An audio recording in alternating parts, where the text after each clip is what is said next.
আমি আজকে তেলাপিয়ার বারবিকিউ বানালাম।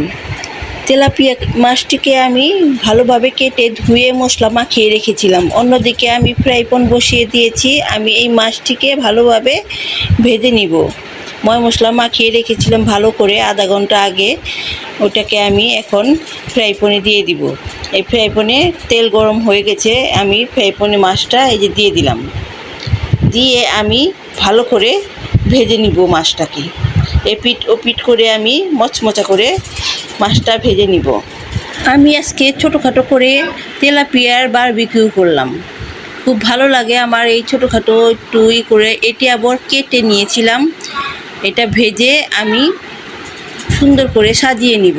তার জন্য আমি এটিকে কেটে নিয়েছিলাম। নিয়ে আমি এটাকে এই দেখেন আমি তেলাপিয়া মাছের চারপাশে দিয়ে দিলাম। দিয়ে আমি সুন্দর করে সাজিয়ে তারপর এটা পরিবেশন করব।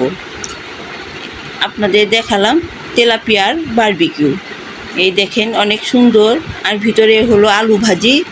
আমি আলু ভাজির উপরে তেলাপিয়া মাছটা দিয়ে দিয়েছি, সাজিয়ে দিয়েছি। অনেক সুন্দর লাগতেছে, ভালো লাগতেছে।